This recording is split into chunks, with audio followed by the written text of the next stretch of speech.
Introducing the Building the Advisory Firm of the Future panel. Thank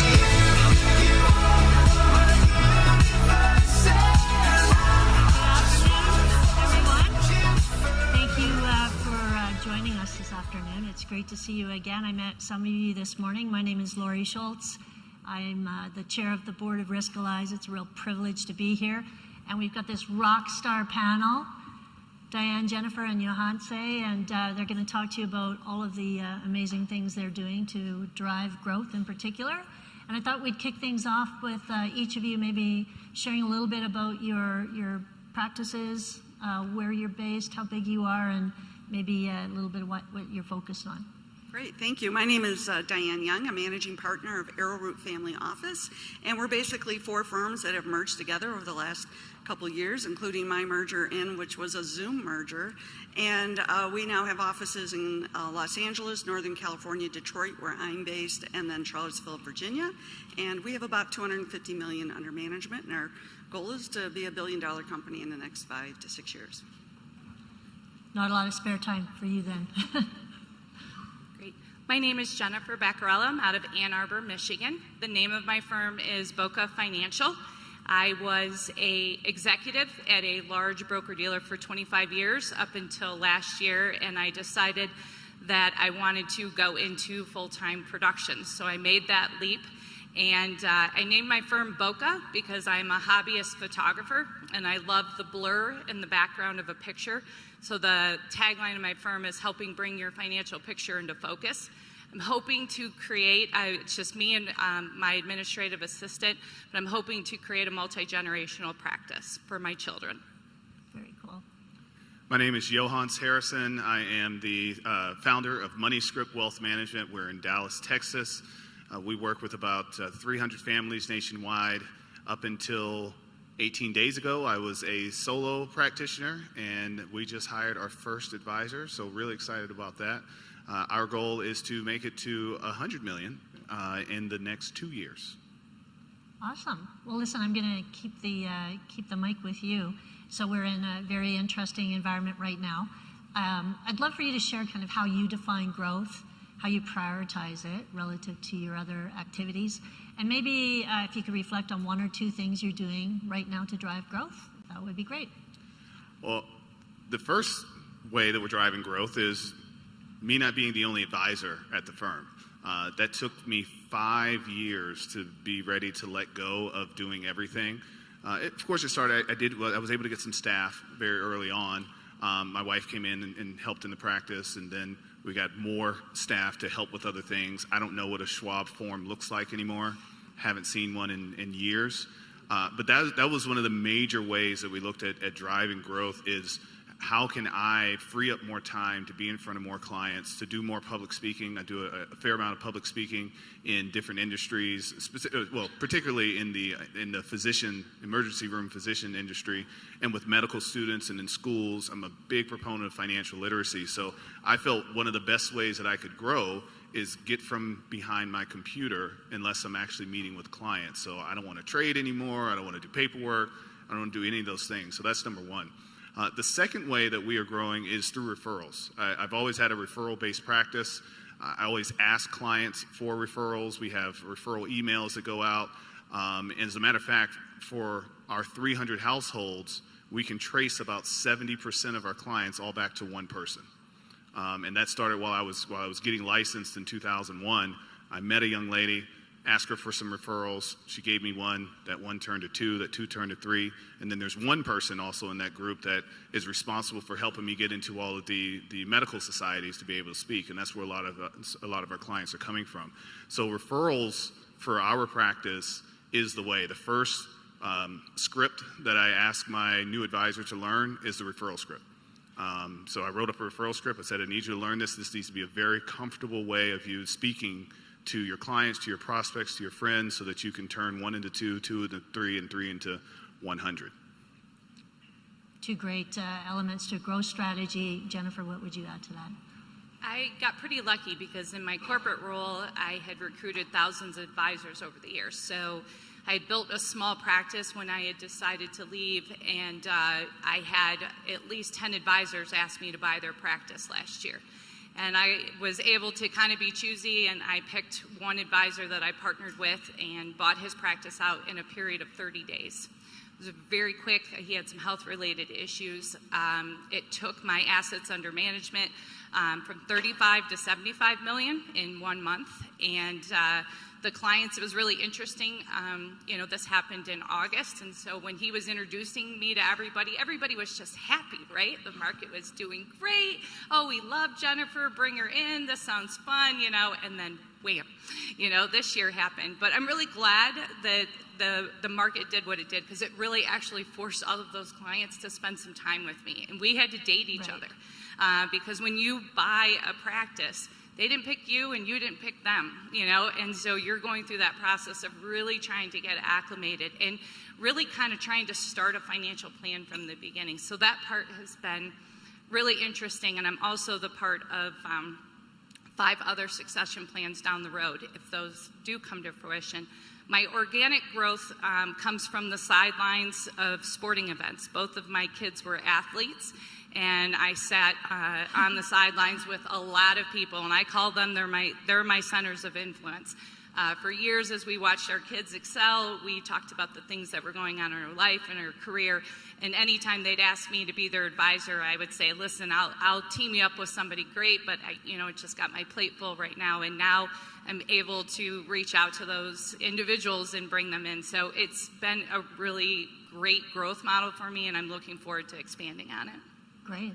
Now, of course, you're doing a lot of successful integration of mergers right now. Yeah, so we've merged four teams, and I think what we're focusing on now is integrating our tech stack, which I know we're going to talk about, working on the support staff to make sure that when we go to this next phase and buy another firm or merge with another firm, we'll have all the systems in place to make that growth happen and support all our advisors, which is really critical. So from marketing on down to HR, that's where we are really focused on right now. And then when we're looking at mergers and acquisitions, we're looking very strategically things that are going to complement our other team members.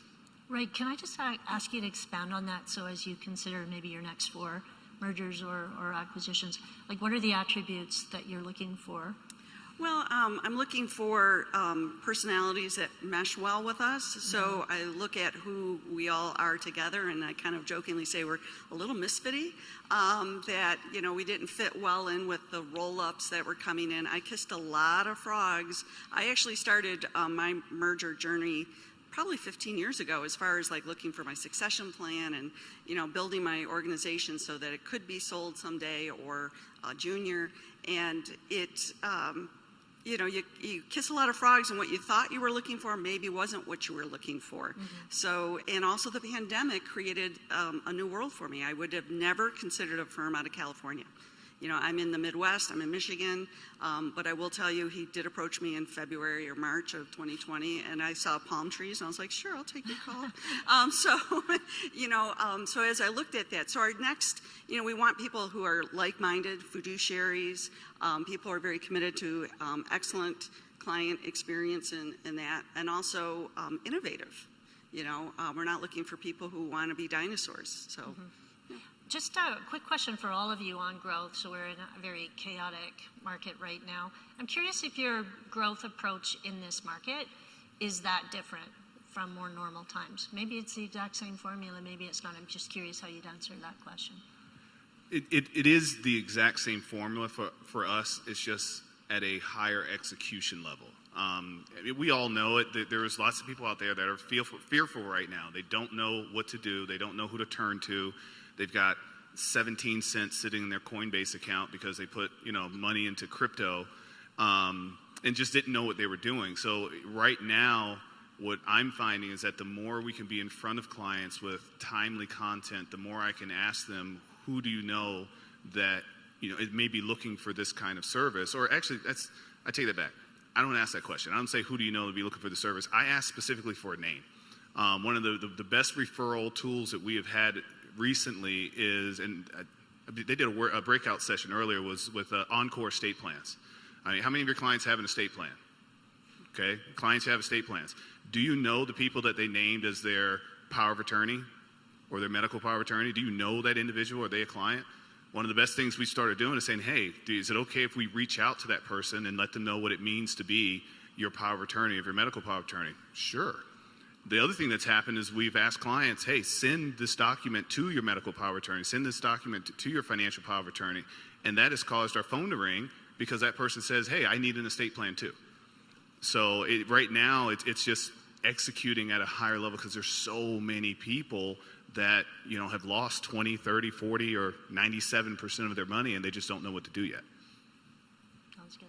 Yeah, I think one of the interesting things that come out of this is that it's really time management during a market like this, because you do want to make sure that you stay attached to your growth plans, but what you also want to do is reach out to the clients that you're not hearing from. And that's something I focus in on every day. I make sure that I grab 3 to 5 clients that I haven't talked to in the last couple months, just make a quick call. A lot of times it goes to a voicemail because they're working or different things, but it's just a quick check-in. It's kind of like what we saw earlier with what Riskalyze is doing. It's going to make my process a lot easier, adding that into the practice, because you do, just because they're not calling you doesn't mean that they don't have concerns or they don't want to hear from you. But sometimes we do get caught up with the ones that we're holding hands with for a lot of the time. So it's amazing to me.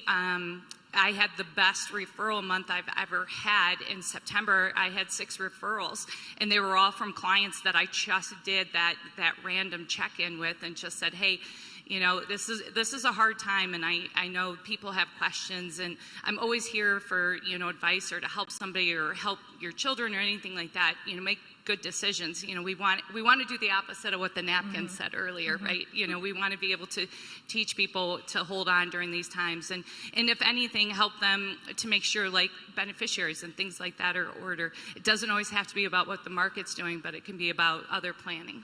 Sounds great. Yeah, and I kind of, from an outside looking in, you have some industry things going on. You know, we have consolidation of custodians, which is somewhat challenging, and, you know, just the tech and the regulations. So that's where my staff prefer me not to touch paper too. But we have these industry things, and if you're not paying attention to it, it's like a boa constrictor on you, and you really need to make sure that you're utilizing new technologies and things like that to get a handle on it before it gets a handle on you. Right. So speaking of Joy, your technology stack. Oh. You talked to me before. Just you've got an interesting approach to technology with the 4 firms that have now merged together. Can you talk about what you have and what you're doing? Yeah, I'd love talking about our technology stack. So when I merged, I was, you know, merging with a West Coast firm that's in technology, Silicon Valley kind of stuff. You know, they kind of assume the old lady in the Midwest probably, you know, what does she know, right? Well, it turns out I knew everything because I did all my homework. And so we use Orion. Obviously, we use Riskalyze, and we are going to be using the new command center. We're very excited about that. And Redtail.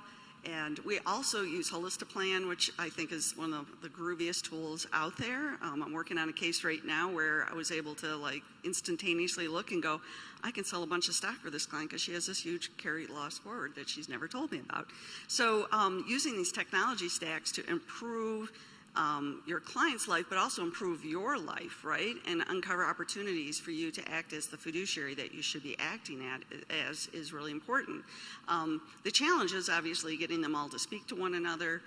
Don't be afraid to use consultants to help you. I think that's, you know, been a good investment for us, is to have a third-party consultant come and say, hey, let's help you do these workflows and that, because they've done it already for you. The other thing we've done is each person in our office kind of champions one particular software. I mean, we all learn all of them, but one person's like, I'm going to be watching all the videos and that, and then they kind of teach us, because, you know, if you're like me, we have attention spans of like this, so I just want to jump to how to do something. So, you know, someone else watches all the videos and then goes, this is how you do it, Diane. I'm like, great. And then I do that on the things that are of interest to me. I thought that was really compelling how you're specializing individuals. It gives you scale for sure, so that's a great idea. Why don't I point the question at you? What tech are you using now, and, you know, maybe you could talk about what you're planning to invest in next. Well, first, I want to make sure that Alicia got that. She's my VP of operations. One person needs to champion a technology at the firm. So I mean, you're not the one. You're the one person to find out who is going to be the champion. So, so of course, Riskalyze, WealthBox is who we use for our CRM. Majority of our assets are at Schwab, so they're our custodian. I mentioned Encore Estate Plans. Encore Estate Plans has actually been a huge part of our growth. We use AdvicePay. I am one of the subscription-based financial advisors. It's been working incredibly. If you haven't, taken a look at the subscription-based financial planning, for us, it's been absolutely incredible. Huge part of our revenue growth. Who did I leave out? I think those are the key players. Oh, eMoney. So eMoney is our financial is a financial planning tool. I do have access to Right Capital. I don't use it a lot yet, but I have access to it through a networking group that I joined called Onyx Advisors. It's a DEI initiative in the advisor space, and it came with Right Capital. And it came with Holistiplan, which I'm really excited about. When I saw some of the things that it can do with a tax return, because I don't like reading those either. So if I can put it into a program and it reads it for me, I'm all for it. But again, as was mentioned earlier, we are not afraid to go pay for a consultant. What I do every year at the end of the year, fourth quarter, so it's coming up now, I look at everything that we're paying for from a technology perspective, and I put it on the chopping block. And I rank things based on the impact that it has on the clients, the impact it has on the bottom line, and the usage factor that my team and my staff, like how often are people actually logging in, and it each gets a grade. And every year there's something that I'll wind up highlighting in yellow, which means I'm probably going to be ending that relationship. But I mean, I put Riskalyze on the chopping block every year. It scores high every time, because I go to the usage, I'm like, oh, using it every day, okay. But looking to see where can we improve, and not being afraid to reach out to other tech providers, ask for the demos, reaching out to other advisors, say, hey, what's working for you? What is going well in your practice, so that you can, again, free up more time to do more of the stuff that's important, which is talking to prospects, talking to clients, and leading our teams. Do you have anything you want to add to the technology? Yeah, I just think integration is key. Right. And so my broker-dealer, they put together a tech stack, and the executive in that area, his name's Tony, he's here, he's right out there. He said, these integrate with each other, and they go through all these different, and that was key for me. I wanted to be able to make sure that everything had this pass-through type of effect. So when it went to Redtail, and then it went to eMoney and Riskalyze, and that, all of that stuff makes me more efficient. And then I get the chance to add other things on there. Like I use FI360 for my due diligence files, to do everything for the investments that I'm putting in. I use other technology called Levitate, that gives me the daily dashboard of hey, reach out to this client. I develop a communication plan with every single client. I ask them, whenever we do our review and we sit down, how often do you want me to contact you, and how do you want me to contact you?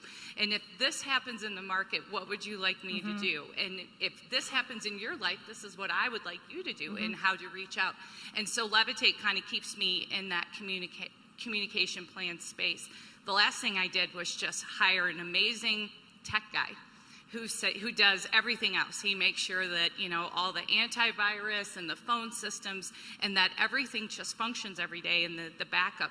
If we really want to focus in on our clients, we got to let go of some of those things sometimes, and find key people to help us. That's great. I actually want to build on the people comment you made there. So question is just around critical first hires. Perhaps that's one of them, but you've just kind of restarted in your own business. Can you talk about maybe the next 2 hires you're going to make, and what's their profile? Yeah.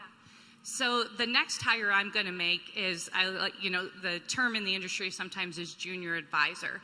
And what I would like to call them is associate advisor, because I think sometimes junior feels a little bit elementary with people. And so I'm trying to change that titling even in my head. But what I want to do is not section off clients.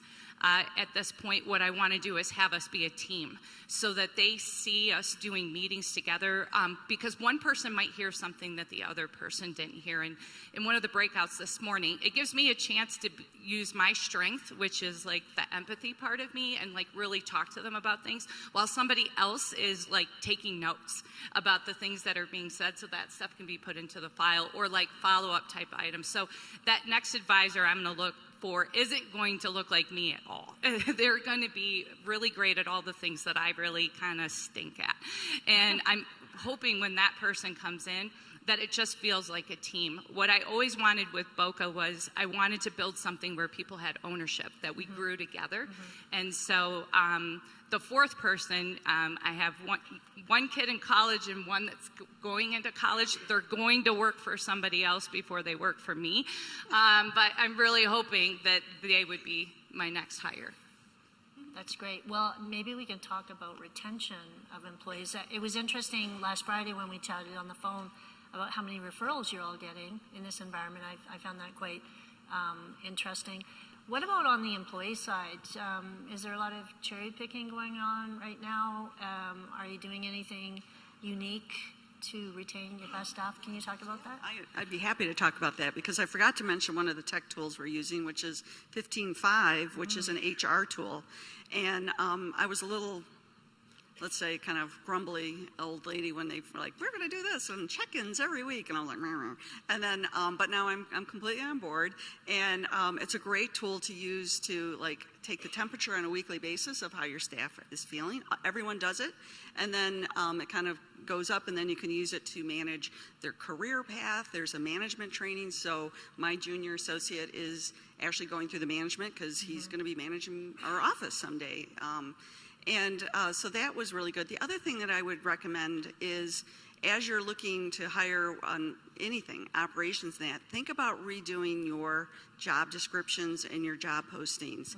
I was hiring a new operations assistant this summer, so I went out to a bunch of people's websites to look at what they list, right? And they're so like, you need to know e-money, this, and I'm like, no one's going to apply for this. So I changed the opening line to my job description saying something like, is your calendar color-coded? Do your friends make fun of you because you are so organized and your sock drawer is organized? And I put all these things in just the first few lines. And so the young woman I hired, she was like, that was me, So think about revamping, because she came from a dental practice, and she sometimes schedules me like I'm a dentist. And I said, I can't do that many crown fillings in a day. But, think outside the box when you're looking for that next person. I have a degree in anthropology, who would have thought?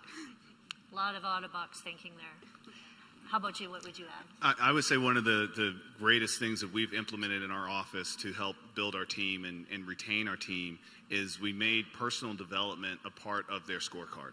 So we encourage our employees to do something in their own personal development each week and add it to a part of to their scorecard that they actually get quarterly bonuses on. So we will pay our employees to meditate, to take a walk, to take a hike, to read a book, say your daily affirmations, whatever it is. They're allowed to decide what it is that defines personal development for them. And I have a philosophy that if you're scoring high in your personal development category, it's almost impossible for you to score low in all of the metrics that we're giving you to do. Because if you're developing yourself and growing as an individual, that's going to spill over into the other categories. And we've had some employees that were able to kind of learn through that. They're like, yeah, I wasn't really doing my personal development, and it showed up everywhere else. And we said, so how can you do your personal development first? And a lot of this I do have to give Alicia, my wife, credit for, because I was like you. I was the grumpy old man. Like, really? I got to state my intentions in the group chat every morning? Fine. But you should see when they call me out when I'm not the first one to do it or the last one to do it. And we just started something this week, or maybe I think it was this week. We on every Monday we have our Monday team meeting, and part of it is a Monday motivation. And I think we're watching Robin Sharma. Yes, we watched one of Robin Sharma's videos, and I think it was 5 minutes. But one of the things he mentioned was at the end of the day doing a gratitude journal and writing down the things that you are excited for, that you accomplished, your wins. There we go. Should we get another chair? No. But writing down your wins. And I cannot tell you all how energized I get seeing all my team's wins. And some of them are personal and some of them are business, and it gets me pumped up. I'm commenting and liking, like, wow, and sometimes as simple as I finally went to the chiropractor. I've been listening to this employee complain about back problems or hurt, whatever, and saying, oh, you went to good. I'm glad you finally marked that off your things to do. So, but it's those little things that we feel, I feel that our employees feel that we really care about them as an individual. And I've said that to them. I said, MoneyScript may not be your last stop. I mean, sure, you could be with us for the rest until you retire, or you may go somewhere else. But I want to know that when you go to that next place, that you became a better version of yourself when you go there. I hope that somebody offers you a job that pays you. So actually, it happened to someone that we were interviewing, and she was a client. And just going through the interview process, it gave her the courage to go and ask her current boss for more money. And her boss offered her more than we could. And I said, well, that's great. Just put it in your Roth IRA. So. Great. That's awesome. It's amazing how just a little time can have such an impact on loyalty and commitment. So thanks for sharing that. Let's turn the topic a little bit. I'd like to talk about kind of how you're thinking about growth from a niche perspective. Do you think you'll specialize more, or maybe you already specialize, or is your intent to offer kind of broad-based services? I said it earlier, emergency room doctors, that's physicians. That's where we specialize.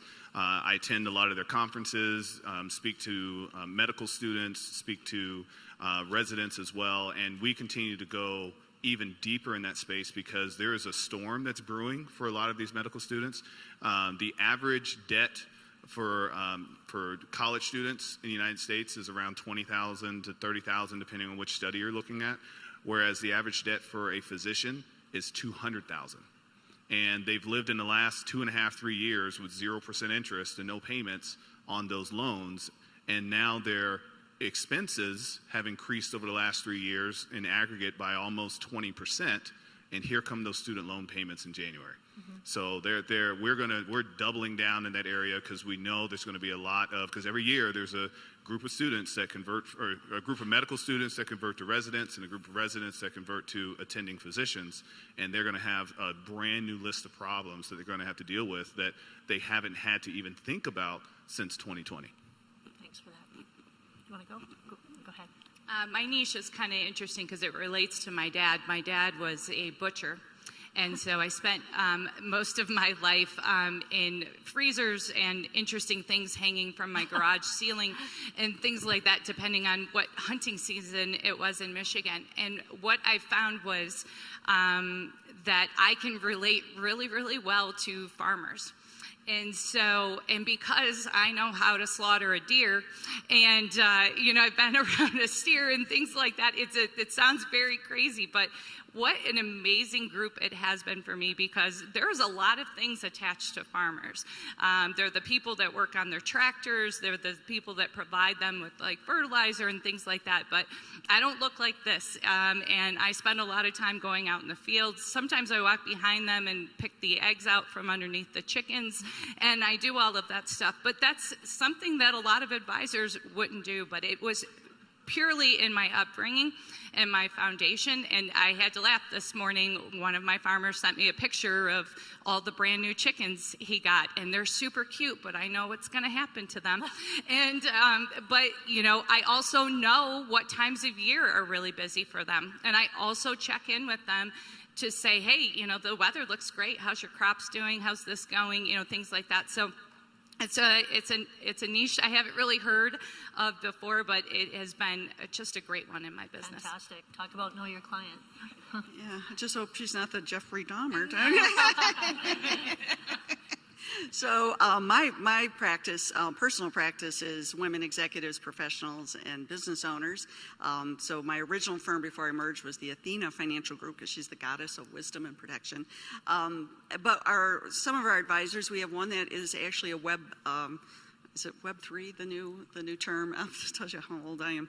And NFT. So he's up in Northern California, and that's kind of his whole specialty. And he can talk that talk, and so we're really supportive of helping him grow that niche. And we have, one of our advisors in Michigan is actually dual citizen with Ireland, so he is in the Irish community, and there's tons and tons of Irish attorneys, and that's kind of his niche. So it really is about trying to find where you're really comfortable at, and using your marketing strategies to grow that, because people will like to work with people who are like them and comfortable.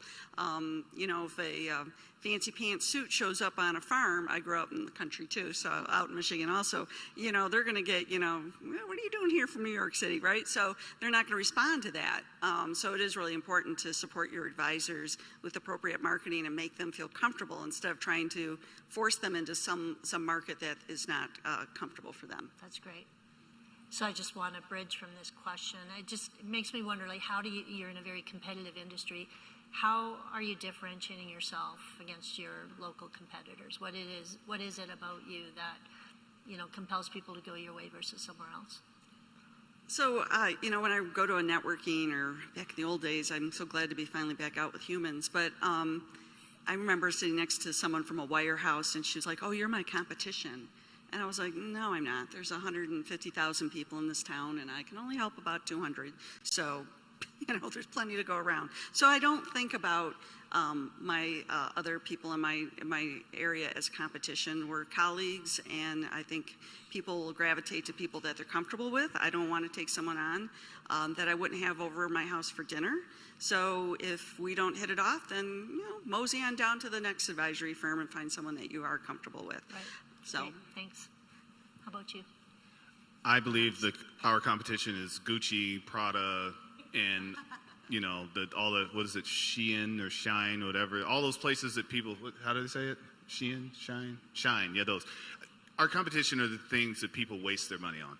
I don't see any of you in the room as competition. I think that our clients get to choose who they want to engage with. I think what we have to do to attract the right people is just to know what we want. It goes back to knowing your niche. If you haven't done this exercise, I encourage you to do it at some point. Sit down one day, take a blank piece of paper, and write out who your ideal client is. I mean, down to their age, down to their hobbies, what is it that they do? I did this exercise, and I realized I was describing my favorite client. The one that when the phone rings, I know she's not calling to complain about the market. She's calling to ask me how was my daughter's birthday. And when I wrote that description, I made sure that everything I was doing from a marketing perspective, and she's a physician, she's been with me for about 20 years, but everything I was doing from a marketing perspective would attract more individuals like her, and that's what I keep getting. Most of my clients are women physicians. I struggle with the male physicians when they walk by because they, for some reason, like to think they might know more than me, and they do about saving a life. But when it comes to ETFs and stocks and funds, they can pretend, but they really don't. Whereas I found that the women, no, yes, I want you, and they also see my branding. My branding is my family. I mean, my daughter got her first paycheck because she's a model on my webpage. So they see the family aspect. They see my team on the website and all the marketing that we do. I mean, my daughter does our birthday cards, so it creates this kind of image of the family individual that I want.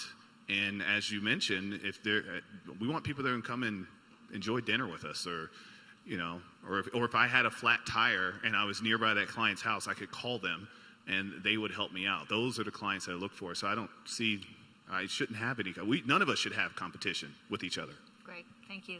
Is there anything you want to add to that? Yeah, I think the things you do, like the hobbies you do or the charities that you volunteer your time, are just inherently who you are, and people can get to know you, but they don't get to know you as a financial advisor. They get to know you as the person that's helping them run this fun run at your kid's school, or you're donating your time at an opportunity farm or things like that, and you get to spend time with people in a space that everybody feels comfortable in. And what I think that growth comes from is because it's exactly what we're saying. It's people that we really want to spend time with.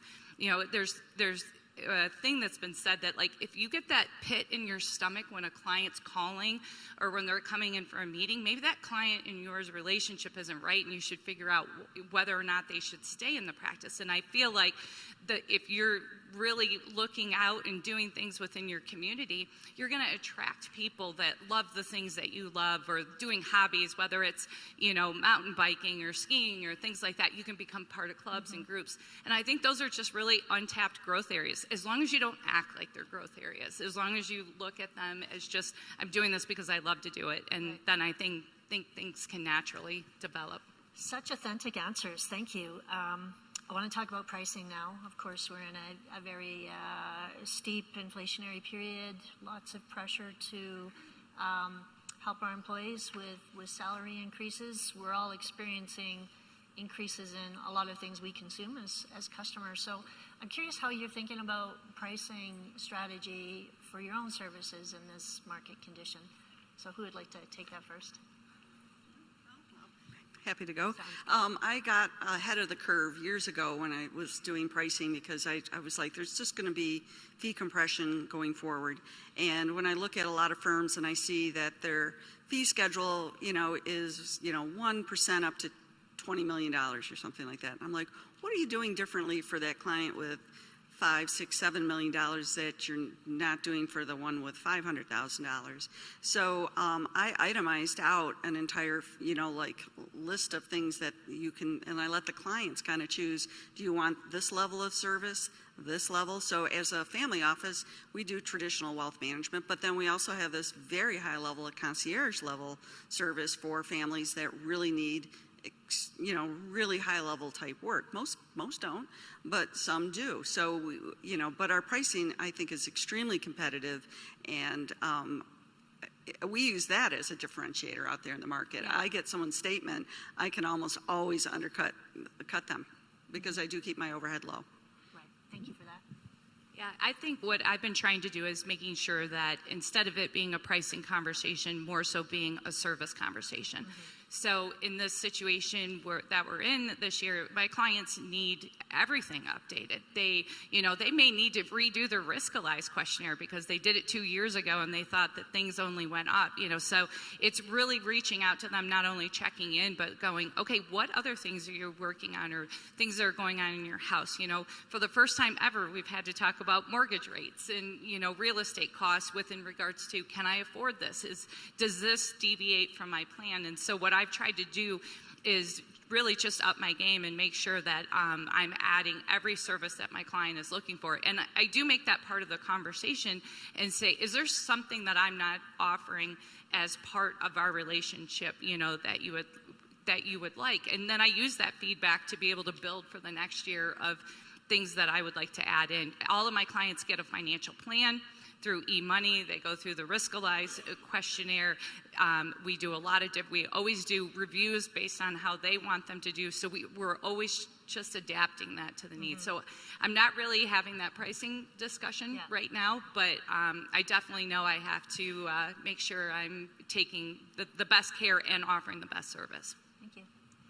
Similarly, coming out of a wirehouse, one of the big fives, where half of my revenue was kept by the firm, and then going independent, I didn't see a need to price anything more than 1%. So like you, I see a statement, I'm like, oh, this is going to be easy. And now with the new tax thing that we're getting from Riskalyze, oh man, I can't wait. It's going to be a lot of fun. So most of our revenue, we're about 50-50 on revenue between financial planning and AUM. I have had some conversations over the past few years about the amount of service that people are requiring and the time and energy where I've had to, could I have a matrix? And similar, I let them look at the menu, like, look, you're asking me to do these things over here. Well, that's going to have this cost over here if that's what you want. And most clients, they're like, okay, well, yeah, I want it and I like you, so let's do it. So I think it's very important to be very transparent. I mean, yes, of course, compliance, we have to be transparent, but go above and beyond to help clients understand what it is they're actually paying for, and then we don't have to have the pricing conversation. Right. Can I just add something? Sure. One thing you could do if you really want to make someone stay is as you look at your book of business, and you probably, like me, have a chunk that are extremely low maintenance. I have some unbelievably low maintenance clients. And you go to them and say, I don't need to provide all these services to you, so I'm going to give you a price break.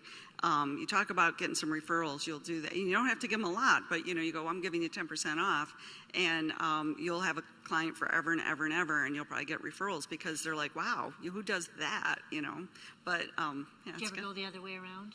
some of those high maintenance clients? We fired someone this past year. So they were a raging alcoholic, and I wasn't just going to put up with it. I wasn't going to have them doing that to our staff. So, again, if I wouldn't have this raging alcoholic over for dinner, I don't need to be part of our Sounds firm. like the right decision. It was. So I've got two more questions for you each. I think a great way to learn is from our mistakes. And so I wonder if this is a new question. I just thought of it. I wonder if you can think of any kind of attempts you've made at growth that were kind of flops, or that you've had to redo what you learned there. Maybe anything worth sharing for this group. How much time do we have?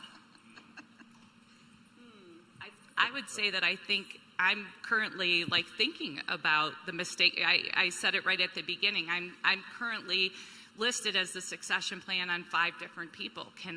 If something happened to all 5 of those people in the next year, am I equipped to be able to handle that? And so part of the last 2 months of the year is maybe some soul searching and discussion to go back and go, this sounded like a great idea at this point, but you know what, let me help you find somebody else, or let's talk about what this looks like, and maybe re-identify and shorten up that number. Because man, I was the yes girl when I left corporate America and went out on my own. I had all these advisors reaching out to me, can you be this, can you do this? I'm like, yes, always say yes, right, when you're trying to grow. But then when you get into kind of a sweet spot or a groove, it kind of makes you think what is my impending mistake? And so I'm not really looking at what past mistakes, I'm looking at what I've said too much to, and really I'm going to spend the next couple of months really trying to make the decisions of what's going to be the best for my practice going forward. That's great advice. Thank you. Thanks for giving me a chance to think about it, because I had so many. But I think about a couple where jumping the gun on a software package, not this one obviously, too fast without really thinking about the implementation and the integration into my practice. And then the same thing with a marketing web person where, again, I didn't think really clearly about the cost and how to do everything, and just I jokingly say that I'm like a Labrador. I'm like, sure, and just jumping instead of, stepping back and being a little more thoughtful on that. So Thanks for sharing. One of the biggest mistake I made was waiting 5 years to hire another advisor. That's one, and especially with the way I want to grow, there's things I just needed to get off my plate. Another mistake I made is when I first started my subscription model. I didn't explain it in the best way to clients, so clients associated the annual fee that I charged them of $2,500, which is whatever it is per month, $2,400 or $200 a month. They associated that with, we get to meet monthly for an hour. No, that's not how it works. So I had to, there were some bad habits that I had to break and go back with clients and explain to them, this is an annual fee that for convenience to you, you can pay on a monthly basis, because if you decide you're not getting value, you can end it. So making sure I explain that properly now, but that did not go over well. And I had to fire a client. She came back, but I had to fire her. Hopefully you don't have to fire her again. No, I think she's good now. She came to the conference, the Emergency Women's Conference, and she came and sat at my booth with me and was actually recruiting for me and say how great I was. And she even admitted, he even fired me, but I'm back, so that was good. All right, we got 2 minutes, so I'm going to ask 2 more questions. If you think about your growth, maybe it's to double your assets under management in the next 3 years or something like that. I'm just curious, out of a percent, what percent of that will you achieve organically as compared to inorganically acquisition? I think it will be around 80-20. 80% will be organic.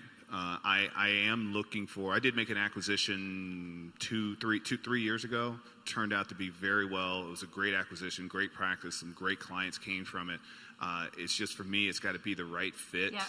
So, but it's going to be 80% is going to be great. Referrals. How about you? Yeah, other than my worst impending mistake, I would have flipped it, and said that 80% of my new clients were going to come from acquisitions. But I really would like it to have a 50-50 feel, because I do believe that everybody, with having an advisor retire and having, nobody be their succession plan, and that's a big problem in the broker-dealer world. Yeah. And these clients just get, it's the accumulation of being in a rowboat, advisor situation. They just get put at the broker dealer for service. And so I do believe that clients need that. And so I think I'm going to be like really, really split between both. 50-50 for you. Yeah, probably about 50-50 for us. 50-50. That's great. Nice and to the point. see Well, we're and I running out think of there's time. an element to kind of earning your way to inorganic growth by having great organic execution. So in our 35 seconds, the wrap it all up commentary, the grand finale, one single piece of growth advice you'd have for your peers here today. Really think about your tech and how you're integrating, and be open to change and think outside the box. Mine would be who is supporting you in that goal, because they're going to help drive you there. Make sure that they're a part of that goal. Make sure they're rewarded when that goal is met. And it's just going to be a great journey for everyone. Have a referral process and repeat it. Rinse, repeat, rinse, repeat, rinse, repeat. Awesome. These guys are great, don't you think? Let's give them a hand. I think that's a wrap for us then. Thank you so much, everybody, for your time.